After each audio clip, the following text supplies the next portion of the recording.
Oke, sudah dimulai. Bismillahirrahmanirrahim. Assalamualaikum warahmatullahi wabarakatuh. Perkenalkan, nama saya Yustisio Mahendra, NPM saya 1951018. Nah, pada malam hari ini saya ingin mempresentasikan RUU tentang pemindahan narapidana. Nah, guna untuk ujian tengah semester saya, mata pelajaran rancangan undang-undang, teman-teman. Selanjutnya, materi yang ingin saya bahas itu sedikit dan gambaran umum yang ada di PowerPoint saya ini, yaitu apa itu narapidana, landasan filosofisnya bagaimana, landasan sosiologisnya seperti apa, dan yuridisnya itu yang bagaimana. Oh ya, sebelum masuk ke materi itu, sekedar info bahwa dari sosial media yang saya dapat, banyak warga negara asing itu yang ingin bekerja sama dengan Indonesia dalam pemindahan narapidana. eh, Karena dalam prakteknya itu sering terjadi, misalnya aspek pertama yang didapat itu tentang makanan pokok, teman-teman. Makanan pokok yang sering dijumpai itu misalnya warga negara asing yang seringnya makanan pokoknya itu adalah roti, sementara warga negara Indonesia itu makanan pokoknya merupakan nasi. Selanjutnya dari segi bahasa. Nah, dalam segi bahasa ini tidak semua warga negara asing yang bisa menggunakan bahasa Indonesia dengan fasih, dan begitu juga sebaliknya warga negara Indonesia juga hanya hitungan jari yang bisa fasih dalam atau lancar dalam berbahasa asing. Oke, selanjutnya, nah ini dia. Narapidana itu merupakan status akhir, teman-teman, dalam status akhir seseorang dalam melakukan tindak pidana. Nah, status pertama itu merupakan tersangka berdasarkan pasal 1 angka 14 Kitab Undang-Undang Hukum Acara Pidana, berbunyi tersangka adalah seorang yang karena perbuatannya atau keadaannya berdasarkan bukti permulaan patut diduga sebagai pelaku tindak pidana. Statusnya muncul pada saat proses di ranah kepolisian. Nah, teman-teman bisa lihat melalui screen PowerPoint saya. Nah, bukti permulaan yang patut ini berdasarkan pasal 184 ayat 1 KUHP, yaitu bukti keterangan saksi, keterangan saksi ahli, surat, petunjuk, keterangan terdakwa. Oke, selanjutnya terdakwa, teman-teman. Terdakwa ini berdasarkan pasal 1 angka 15 Kitab Undang-Undang Hukum Acara Pidana, bunyinya terdakwa adalah seorang tersangka yang dituntut, diperiksa, dan diadili di sidang pengadilan. Statusnya ini muncul pada saat proses polisian selesai, lanjut ke ranah pengadilan. Gambar ada di sebelah kanan, teman-teman. Merupakan gambarnya itu merupakan terdakwa. Selanjutnya, narapidana merupakan status akhir, yaitu pada pasal 1 angka 32 Kitab Undang-Undang Hukum Acara Pidana, bunyinya seorang dipidana berdasarkan putusan pengadilan yang telah memperoleh kekuatan hukum tetap atau ingkrah, teman-teman. Statusnya ini muncul pada saat proses putusan pengadilan selesai, teman-teman. Lanjut, langsung ke strike ke poin. Landasan filosofisnya ini dari gambaran umum merupakan suatu cabang ilmu pengetahuan yang dalamnya dapat mengkaji permasalahan mendasar dalam kehidupan bermasyarakat. Nah, berdasarkan rancangan undang-undang pemindahan narapidana, teman-teman, yang saya dapat melalui sosial media, jika dikaitkan dengan landasan filosofis, menimbang serta mengingat bahwa berdasarkan sumber yang beredar, seseorang berada dalam wilayah suatu negara secara otomatis harus tunduk pada ketentuan yang berlaku di dalam wilayah negara tersebut. Namun, meskipun warga negara asing harus tunduk pada ketentuan yang berlaku di negara tempat ia berada, mereka tetap berada dalam perlindungan negara asalnya.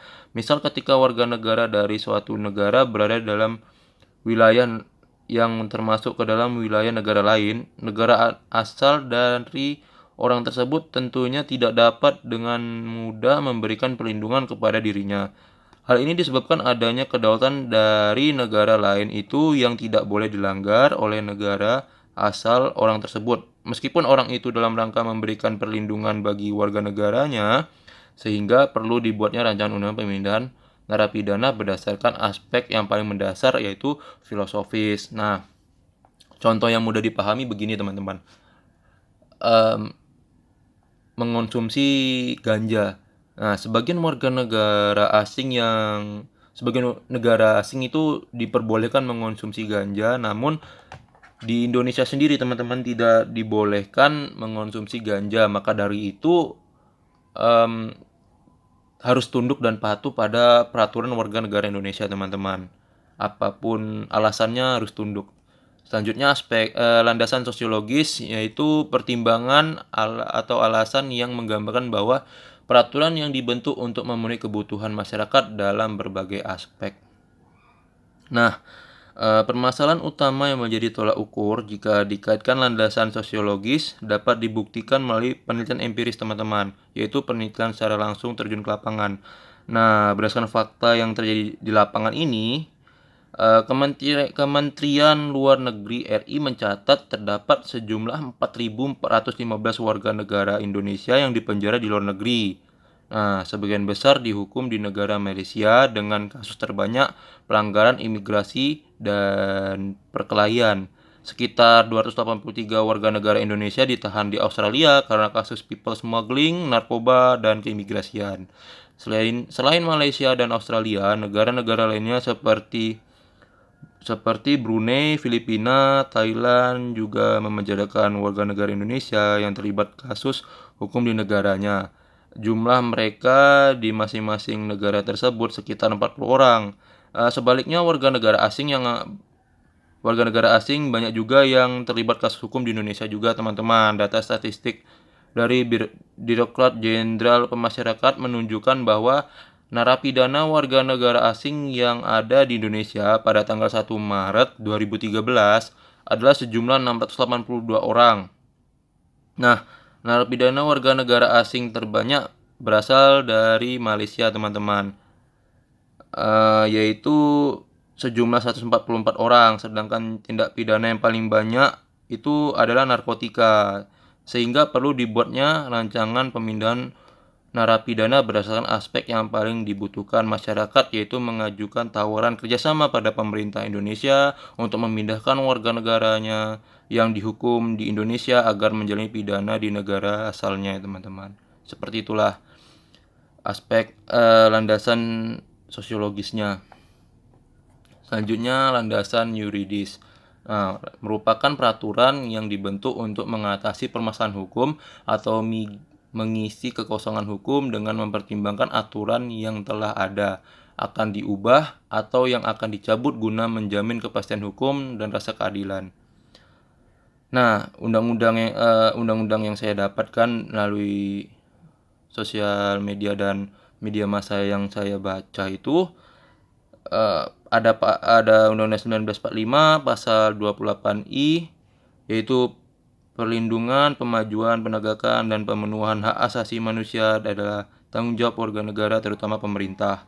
Selanjutnya UU nomor 39 tahun 1999 tentang HAM, teman-teman.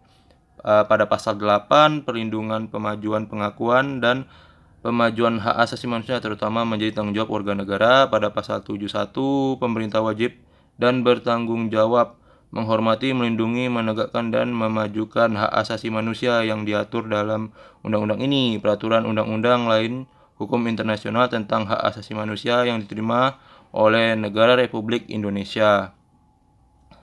Selanjutnya yang saya dapat dari sosial media, teman-teman, yaitu berasal dari UNACS, United National Convention Against Corruption. Nah, dalam pasal 45, teman-teman, yaitu mengenai transfer narapidana, memuat ketentuan yang berbunyi negara-negara peserta dapat mempertimbangkan untuk mengadakan perjanjian atau pengaturan bilateral, multilateral mengenai pemindahan ke wilayah mereka atas orang-orang yang dipidana penjara atau pidana dengan bentuk-bentuk penghilangan kebebasan lain atas tindak pidana yang ditetapkan sesuai dengan konvensi ini agar mereka dapat menyelesaikan hukuman mereka di negara peserta tersebut. Oke, teman-teman, sekiranya begitu saja informasi mengenai rancangan undang-undang pemindahan narapidana. Jika ada kesalahan atau kekurangan, saya memohon maaf. Sekian dari saya. Wassalamualaikum warahmatullahi wabarakatuh.